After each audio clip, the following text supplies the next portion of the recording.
Pessoal, vamos agora à parte de implementação, tá? Da árvore de decisão. Então, eu vou pegar aquele notebook que a gente tinha na aula anteriormente. Mas antes de chegar lá, eu vou mostrar uma outra ferramenta para vocês, tá? Que é o ECA. O ECA, se vocês procurarem no Google, né, só digitar o ECA mesmo, já vai cair nessa parte, nessa paginazinha do ECA, tá? É uma ferramenta desenvolvida em Java, né, como a moda hoje para IA é Python, até por conta das bibliotecas de Deep Learning e etc. A gente está aprendendo Python, mas não que essa seja uma biblioteca ruim. Ela é um pouco engessada pelo fato de ser Java, né? Você sempre tem que trabalhar com as classes impostas ali durante os processos aí de aprendizado de máquina. No Python é mais livre, tudo vira num PyArray, tudo vira um dicionário no final das contas, tá? Ou um dicionário. E o ECA, em Java então tem esse engessamento, mas é muito bom, tá? Eu aconselho, eu tenho várias implementações fazendo o ECA, toda a minha ferramenta de doutorado que eu uso até hoje é em cima dessa biblioteca aqui de aprendizado de máquina, tá? Ela tem vários ambientezinhos aqui, tá? Que é o Explorer, que é o mais simples, que é o que a gente vai utilizar agora, o Experimenter, que é para executar experimentos em lote, o Knowledge Flow, que eu vou desenhando, tipo, ó, coloco um íconezinho do dataset e mando carregar o dataset. Aí eu ligo ele com o algoritmo de aprendizado de máquina, então o algoritmo de aprendizado de máquina vai pegar o dataset e vai jogar para ele. Aí eu ligo com o ícone de avaliação, falo como que vai ser a avaliação, então ele vai executar o algoritmo de aprendizado de máquina e vai fazer a avaliação. Então eu vou meio que eu vou desenhando o fluxo, tá? Então o knowledge flow aqui seria o fluxo de conhecimento, se a gente fosse traduzir. Mas o que eu quero mostrar eu consigo fazer aqui no Explorer, que é rápido, tá? Nesse Explorer aqui, a primeira parte dele, aquele pré-process, ele vai deixar eu carregar um arquivo, tá? Então tem esse open file aqui. Se eu quiser carregar da internet, se eu quiser carregar do banco de dados, eu posso carregar também, então ele é bem legal nessa parte. Eu tinha deixado uns datasets aqui na minha área de trabalho. Começar pelo weather nominal, tá? Que é o que a gente usa mesmo para fazer os exemplos, tá? Outlook, temperature, humidity, wind e o play, tá? Então aqui ele já me permite, inclusive, se eu quiser remover algum atributo, eu ver as estatísticas do atributo, distribuição dos atributos por classe, tá? E aqui ele sempre assume que o último atributo aqui vai ser a classe. Depois a gente consegue alterar isso daí, né? Tudo bem? Se eu quiser filtrar, pré-processar, padronizar valor, selecionar atributo, eu tenho que ter essa parte de filtro aqui muito rica também com vários filtros aqui para a gente aplicar no nosso conjunto de dados. Tá? Bom, a gente vai utilizar essa parte aqui, que é a parte de classificação, que a gente vai pegar os classificadores e rodar os classificadores e ver o que esses classificadores nos mostram a respeito dos dados. Tá? Então aqui tem um classifier, tem um choose. Lembra da primeira aula, né, que a gente tinha visto o OneRule, que também o Scalar não tinha, aqui ele tem o OneRule, posso inclusive rodar o OneRule. Aqui ele vai, acho que aqui não dá para, eu não consigo aumentar o zoom aqui, mas aqui ó, o modelinho de classificação, então qual que é o modelo de classificação? Ó? Vai ser uma regra em cima do atributo Outlook, quando é Sun é No, Overcast assim, Rain é Yes. A gente viu, aí não é muito acuradinho, mas a gente tinha conseguido medir a coraça dele antes, né? Aqui tá, a coraça dele 42%. É melhor que o Rando ainda, né? O Rando tinha dado 30 e cacetada, né? Aqui ele vai mostrar qual que é a acurácia, né, do procedimento de validação cruzada, que é o que está selecionado, né? Mas se você quiser colocar holdout, então tem esse percentage split. Se você quiser validar no próprio conjunto de treino, que não é aconselhado, tem aqui. Se você quiser fornecer um conjunto de teste à parte, tem aqui, tá? E aqui tem aquelas medidas que a gente viu, né, para cada uma das classes. A gente não viu todas essas, né? Mas o Precision, Recall e o F, tá? Estão todas aqui. Bem, e aqui no final tem uma média desses caras aqui. Só que aquele o weighted average lá, que ele dá um peso de acordo com a classe, tá? Vai dar um peso maior para uma determinada classe em relação a outra, tá? De acordo com o número de exemplos, né? Pela porcentagem do número de exemplos. Eu não gosto, particularmente não gosto, não vejo muita gente usando isso daqui, mas clássico mesmo é a micro precisão e o micro average que a gente viu. E aqui no final ele dá a matriz de confusão, tudo bem? Que é o acumulativo da matriz de confusão de todos os folds aí que foram utilizados no teste. Bom, dado isso, tá? vamos trocar esse unruly, e aí ele separa bem os algoritmos aqui. No caso, a gente vai ter o de regras, tá? Então, eu vou colocar aqui, ó, selecionar o J4, tem o cart, né, que é esse simple cart, que está aqui embaixo, a gente viu na aula. E esse J48 aqui é o C4.5, a implementação do C4.5, tá? Então, aqui, ó, ele coloca o paper aqui C4.5, acho que ele não colocou diretamente o C4.5, porque podem haver algumas pequeninas diferenças aí na implementação, mas ele falou que é baseado no C4.5. E tem o ID3, que é o que a gente executou em sala de aula. Tá? Então, a gente vê que a hora que a gente executa o ID3, ó, aqui está o modelo de classificação dele. A gente viu que até acuradinho, ó, 85% de acurácia, tá? Está bem melhor que o nosso unruly. E a gente consegue... o ID3 não dá para visualizar a árvore. Deixa eu rodar o J48 aqui. Eu não entendi por que deu 50%, que a árvore acho que era bem parecida. Mudou a árvore. O mid the high no. I know sim, yes. Overquest. True no. Eu não entendi por que deu diferença na curaça, mas enfim. Tá, às vezes na aleatorização do exemplo pode ter dado diferença, né? Mas, e aí eu consigo visualizar a árvore. Opa, fiquei curioso agora. Me parece tão igualzinho o ID3. Não sei porque deu diferença não. E eu consigo visualizar a árvore que ele extraiu. Feature screen. Tá? Que é exatamente aquela árvore.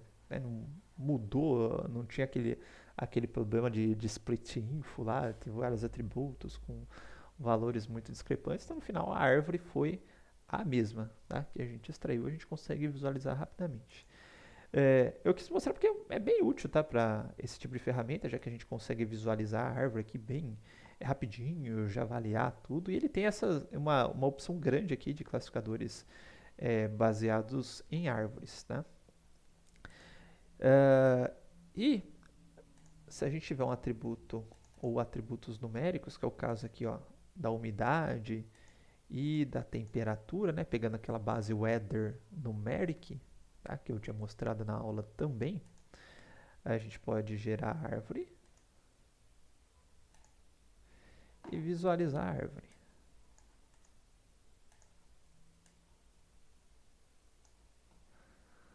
Tá?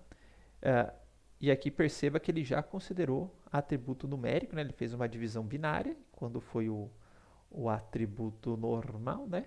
Ele fez essa divisão aqui, múltipla divisão, uma para cada tipo de atributo. Então, ele já lida bem aqui com atributos numéricos e atributos nominais, tá?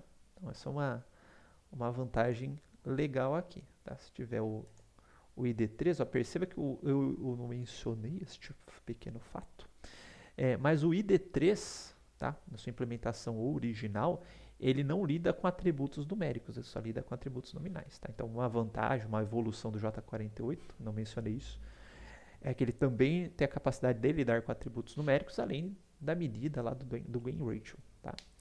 Então, esta é a diferença. Tudo bem? Bom, dado isso, tá? Tem um outro exemplinho aqui que eu tinha separado, aquele do contact lenses, que eu tinha mostrado na aula, os caras deve ou não usar lentes de contato, tá? A gente consegue induzir, tem uma árvore até que acuradinha aqui, e visualizar rapidamente, visualize tree. Acho que era bem parecido com o que estava no livro, né? Se não tivesse produção de lágrimas, então não utilizava. Se tivesse astigmatismo, não tivesse astigmatismo, né? Caso o tear production rate fosse normal. Enfim, a árvore de decisão a gente consegue rapidamente visualizar o conhecimento extraído. Bem, então aqui é o ECA, tá? Este é o ECA, é bem legal. De vez em quando eu volto nele aí quando tiver alguma dificuldade no sklearn para entender, falar, vamos tentar usar o ECA aqui também. É uma possibilidade, tá? Bom, Voltando agora para o sklearn, eu vou fazer o seguinte, tá? Eu vou começar com a base Iris por enquanto, tá? Então vou importar as bibliotecas que a gente tinha e vou deixar o Iris carregado aqui, tá? Para trabalhar com a árvore de decisão, se vocês colocarem lá Decision Tree sklearn no Google, vocês vão cair nesta página aqui, tá? A gente pode utilizar a árvore para fazer regressão também, etc. É uma página bem completinha, mas o que nos interessa por enquanto é esse de classificação. Tá? Então, para fazer classificação, a gente tem esse Decision Tree Classifier. Tá? Então, um linkzinho aqui para ele.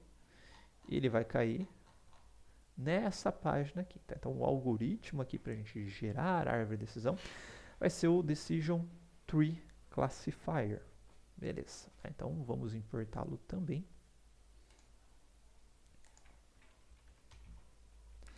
Então, from sklearn.tree import decision tree classifier. Tá? Esse decision tree classifier, tá?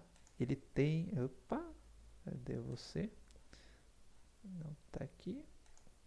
Tem duas, tá aqui. Esse daqui também tá igual.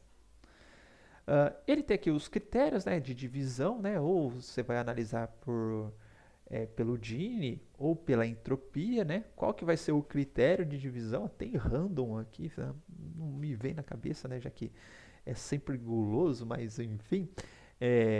O best, tá? Que é o padrão, a menos que ele é aleatório, mas novamente para mim não faz sentido. O max depth, né? Que é um critério de parada, profundidade máxima, tá?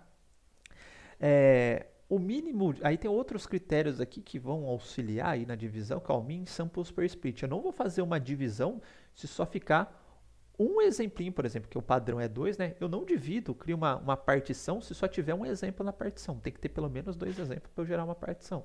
E aí você pode especificar, ó, só particiona se tiver pelo menos 10 e por aí vai, tá? Inclusive para gerar uma folha, você vai gerar uma folha, só tem um exemplo, fala, não, eu vou deixar uma partição maior, né, anterior, e vou rotular essa partição com a classe majoritária, tá? E aí tem vários critérios aqui para vocês podarem, tá? Ou tentar diminuir o crescimento aqui da árvore de decisão, tá? Então, por exemplo, ó, o mean impurity decrease, tá? Qual que é o mínimo que eu tenho que aumentar a pureza para eu gerar o nó? Senão eu paro de gerar, que é aquela pré-poda lá que a gente viu, tá?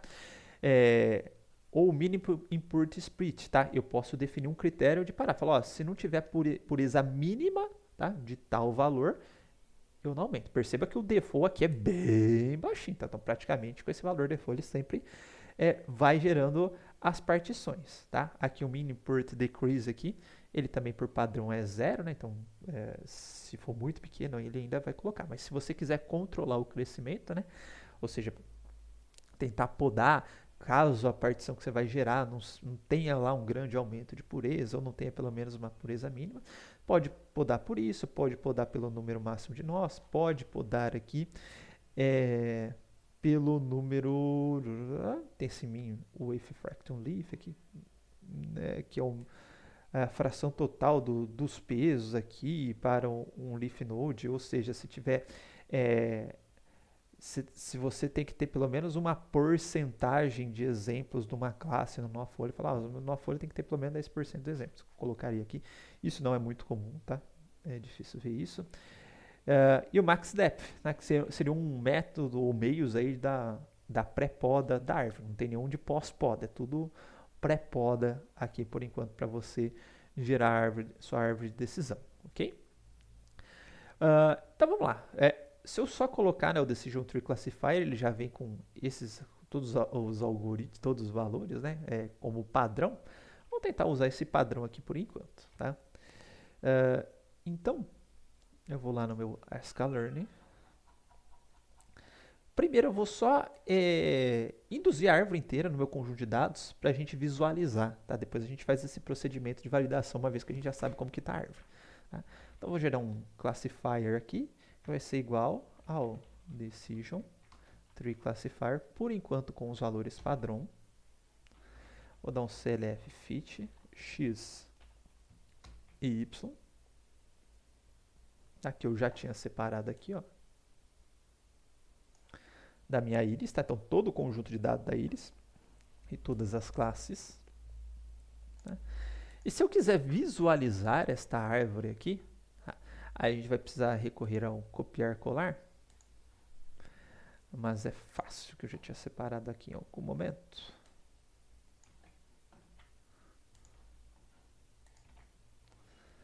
Tá? Isso daqui vocês encontram em qualquer lugar do Google. Né? Você coloca How to Plot Decision Trees, tá? Então você vai dentro do sklearn Tree, ele tem essa biblioteca aqui, Export Graph Viz, tá? Basicamente, você vai passar qual que é o seu classificador e um arquivo de saída, certo? E aí, ele vai gerar, né, a hora que você desce write png, isso daqui é parâmetro aqui para você gerar a árvore, ele vai gerar esse tree.png, inclusive ele gera esse arquivinho de saída, tá? Acho que aqui a gente pode até omitir ele, que ele vai funcionar. Não precisa dele. Então, se eu tivesse só, deixa eu dar um Ctrl Z aqui para voltar para vocês verem, só esse arquivinho, precisando só desse arquivinho de saída, tá? Só o export graph viz aqui, tá? Já me seria o suficiente para chegar até aqui, tá? O resto, tá? É para eu conseguir visualizar ele aqui no meu notebook. Né? Então, por isso que eu preciso do IPython display aí, que é para conseguir visualizar essa imagem aqui no meu notebook, beleza? Isso você consegue visualizar no terminal, se você estiver utilizando aquele terminal do tipo IPython também, que você consegue ver coisas gráficas, dá certo também, tá? Bom, então aqui está o plot da árvore que ele fez, tá? Esse plot aqui é um plot preto e branco, tá? Mas se vocês procurarem no Google, tá? Como plotar utilizando cores, tá? Aí você tem várias formas de plotar utilizando cores, dando realce de acordo com a pureza, tal, só plotando cor numa folha. Então tem várias maneiras de você fazer isso daqui. Então, se alguém quiser o colorido, tá? É só colocar o colorido. E aqui está a árvore de decisão que foi gerada, tá? O que significa? E dá para alterar essa classe aqui também, colocar qual que é o nome da classe, enfim, dá para brincar bastante com isso daqui, tá? Não vou brincar muito, porque eu tenho que entrar muito na parte de visualização, mas a gente já consegue entender o que está acontecendo aqui, tá? E eu tenho 3 classes, né, na Iris, Virginica, Versicolor, eu sempre esqueço a outra. Deixa eu lembrar aqui. Setosa, tá? Então é Setosa, Versicolor e Virginica. Tá?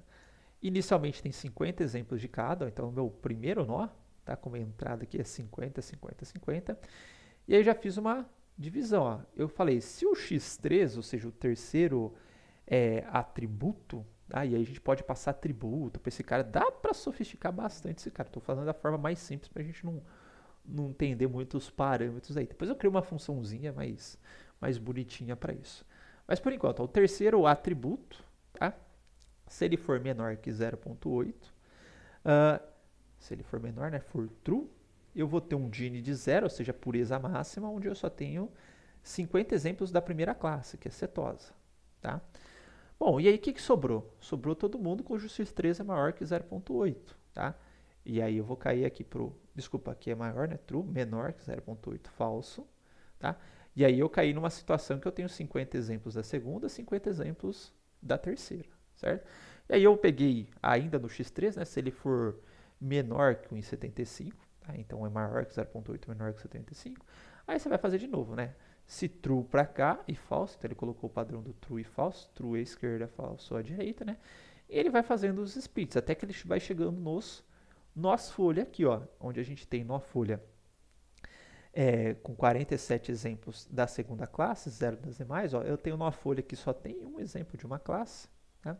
Eu tenho nós folhas aqui que tem 3 exemplos aqui de uma classe, da última classe, né? Aqui um pouquinho misturado, 2 de uma, 1 da outra. Eu tenho aqui só dois exemplos de uma outra classe, um exemplo de uma outra classe, 43 exemplos da terceira classe. Então, quando tem zero, zero, isso é um valor, né? Que são os nós puros, tá? Então, todos os nós folhas que eu tenho, que ele gerou aqui, são nós puros, tá? Ele foi até onde dava para dividir, beleza? Aí, se eu quiser alterar isso daqui, então decision tree classifiers, vamos colocar aqui um max depth igual a 3. Tá? Então agora tem a raiz, 1, 2 e o 3, que seria o nosso folha. Tá? Perceba que aqui não ficou tão purinho quanto o caso anterior, mas até que não está tão ruim assim, né? Tem um nó puro aqui, um quase puro aqui, totalmente puro, tá? E aqui, então diminuiu o tamanho da árvore, não ficou aquela árvore grandona, mas mesmo assim pode ser que essa árvore ainda seja curada. A gente vai ver isso na hora que a gente for avaliar, beleza? Então, essa é a ideia aqui de visualizar a árvore de decisão, tá? Agora vamos fazer o seguinte, eu vou pegar essa árvore de decisão, tá? Eu vou colocar ela no pipeline que a gente tinha aqui, avaliando o modelo, então eu estava construindo o modelo aqui, né? Vou colocar primeiro aqui, então, ó, decision tree classifier. Deixa eu gerar o meu, peraí. Aqui era o treino, peraí, no tenfold cross validation, né? Tá, vou usar o tenfold cross validation. Aí ele vai pegar o meu classificador, no caso aqui meu classificador. Agora a gente vai organizar isso daí, tá? Decision tree classifier com o valor padrão. Vou rodar o procedimento, vamos ver a acurácia. 94, tá? A gente tinha testado o KNN classifier, é isso? Nearest Neighbors Classifier, só pra gente ver. Rapidinho, antes de eu voltar pra cá.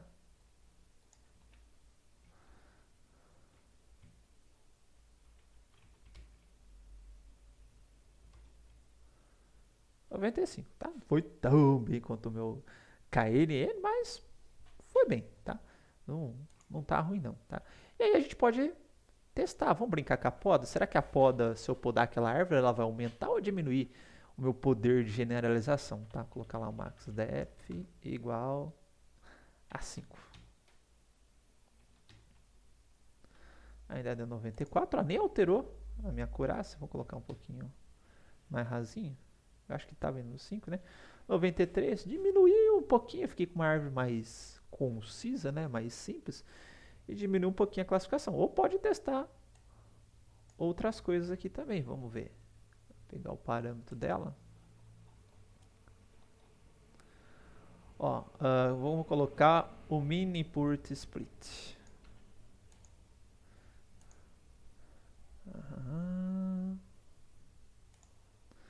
Esse dá diferença igual a 0.1. Ainda continua o meu 0,93, é um pouquinho mais drástico. Pera aí. Aqui eu fui um pouquinho mais drástico, podei demais, ficou bem ruimzinha a minha árvore. Tá? Então esse daqui, a princípio esse parâmetro não tá me ajudando tanto. Era 94, aqui acho que eu não estou cortando quase ninguém, tá? Mas dá para brincar com os parâmetros da árvore aí também. Também tem a questão da medida, né? Elas têm características diferentes, mas elas são proporcionais, tá? O maior com o Gini vai ser a maior com a entropia também, ou não, então não muda muito, tá? Só na questão na hora de exibir mesmo, visualizar a árvore, mas tem aqui, ó, criterion, criterion igual entropy. Tá? Deu 0,94, que era o mesmo que a gente estava aqui, acho que com o Gini, né? Tecnicamente não é para alterar. Só se deu uma aleatorização. É por causa da aleatorização dos dados também que eu estou fazendo, né? O random vai dar uma pequena aleatorizada nos dados, tá? Porque eu estou sempre em cima do mesmo mesmo x, beleza? Então, a princípio é isso, né, para a gente trabalhar com as árvores de decisão. E, seguinte, vamos supor que eu tenho aqui um conjuntinho de dados, que é justamente o conjunto de dados weather, tá? No caso aqui é o nosso weather nominal, que a gente está trabalhando na disciplina, tá? Então, em vez de carregar do próprio sklearn, eu quero carregar esse cara aí e usar esse cara aí, beleza? Só que aí vai ter um pequeno probleminha, né? Eu já não vou ter esse x e y aqui de cara, e eu preciso de alguma forma carregar ou conseguir carregar esses caras aqui para trabalhar. E como que eu posso fazer isso daí? Para fazer isso daí, então, uma das maneiras mais fáceis que eu acho é o import pandas SPD, que é utilizando pandas.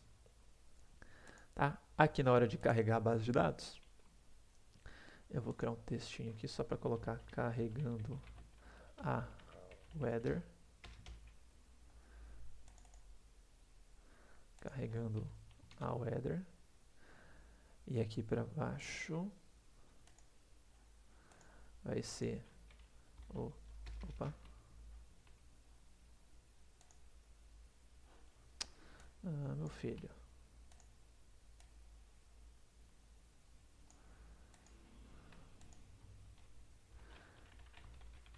Carregando a íris. Tá, e para carregar o header, eu vou gerar um data frame, como a gente vai ver, então vou chamar de df. É igual ao pandas, né, que eu chamei de pd, ponto. Você tem uma opção aqui que é read CSV. Esse pandas não sei se eu já comentei com vocês, mas é fantástico, tá? O bicho lê tudo, né? Se você tiver um dado copiado na área de trabalho, você tem um read clipboard. Se tiver CSV, se tiver planilha do Excel, se tiver tabela dentro da página HTML, ele vai ler tudo isso daí e transformar nesse formato dele, que é o data frame. Porque é basicamente como se fosse uma tabela, tá? Nesse caso aqui eu quero ler o CSV e você pode passar parâmetros.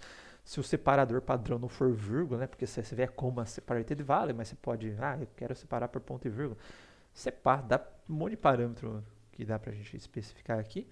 E aí eu vou passar o caminho dele, tá? Copy path.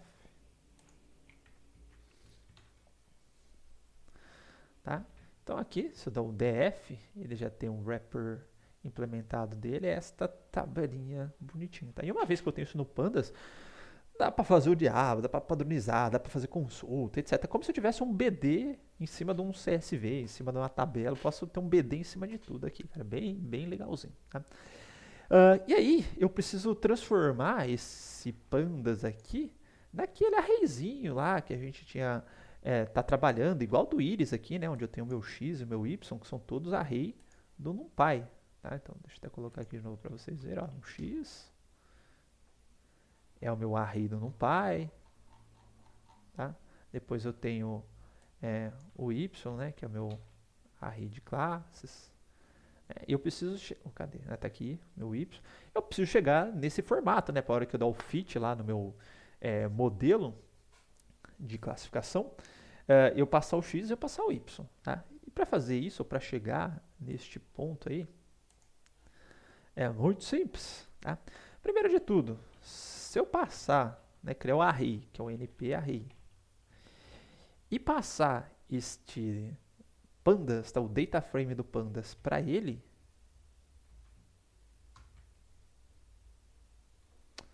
eu esqueci de apertar o NumPy, desculpa.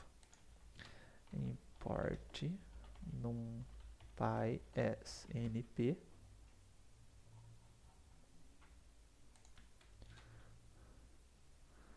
Tá? O que vai acontecer? Data.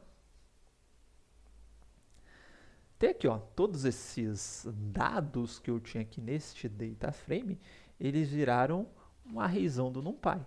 Mas ainda, peraí, eu preciso do X e eu preciso do Y. Aqui está tudo dentro de um balaio só, tá? Bom, para fazer a separação é muito simples. É só a gente utilizar agora o operador de slice do NumPy, tá? Não lembro se eu acho que eu já passei quando a gente estava vendo o algoritmo genético, tá? tem lá no material do NumPy, mas vamos lá, tá? O que eu preciso selecionar? Eu preciso selecionar todas as linhas até a penúltima coluna para jogar no X, certo? Como que eu faço isso então? O data, né? Lembrando que se eu passar só um parâmetro, o que vai acontecer? Ele vai selecionar só a linha, tá? Correspondente ao parâmetro. Então, se eu colocar só x igual a data,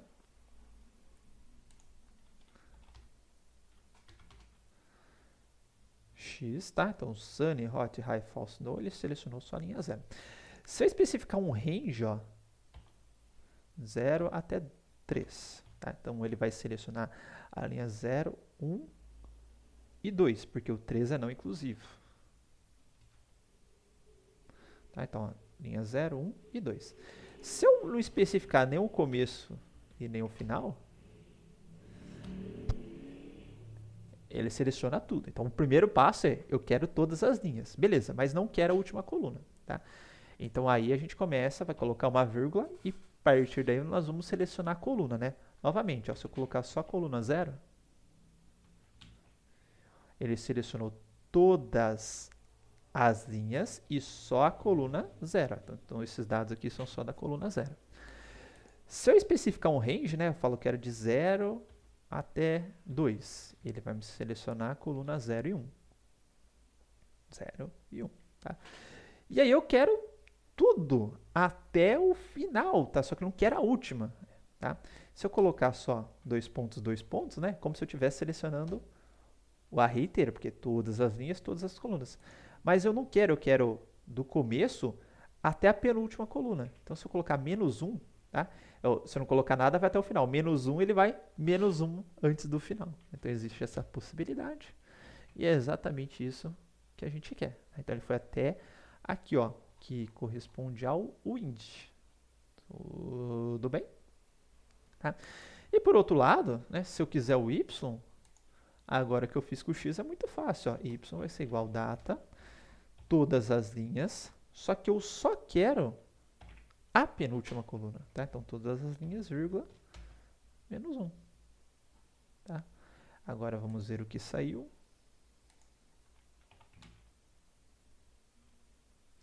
Tá aqui, só as minhas classezinhas. Tudo bem? Beleza, tá? Então, tecnicamente eu posso usar isso como entrada, mas aí o que vai acontecer? Vou pegar esse exemplo que eu tenho aqui embaixo. Se eu tentar construir ele em cima daqueles dados, tá? Ele não aceita atributos nominais dessa árvore de decisão. Hahaha, que legal, né? Então, a gente vai precisar, antes de submeter estes dados aqui para uma árvore de decisão, e é a parte chata de aplicar a árvore de decisão aqui no NumPy, que a gente precisa converter esses caras aí para valores numéricos, tá? Para fazer essa conversão. Existem algumas possibilidades que eu tenho de fazer isso daí. O próprio Pandas me fornece, eu consigo passar um dicionário para ele e falar, ó, transforma Sunny para tal, transforma Vercast para tal, transforma Rainy para tal. Eu consigo definir isso na mão, tá? No Pandas. Ou eu posso utilizar um negocinho que é chamado de Label Encoder, tá? Que ele vai pegar atributos que teoricamente seriam da categoria, por isso de label, né, de rótulo, e converter para valores numéricos, tá? Porque quando você está trabalhando com rede neural, ele só aceita que aquele atributinho no final, tipo o da Iris, Virginia, Converse Color, etc., eles têm que ser valores numéricos por conta dos algoritmos deles lá, tá? E aí, mas você pode usar a mesma lógica aí para trabalhar com os outros valores de atributos. Tá? Então, essa seria uma das possibilidades que a gente tem. Ou poder definir na mão. Tá? Então, vou fazer o seguinte. Como vai demorar um pouquinho para implementar, eu vou parar o vídeo aqui, vou fazer as implementações e aí eu volto só explicando. Tá? Então, até lá.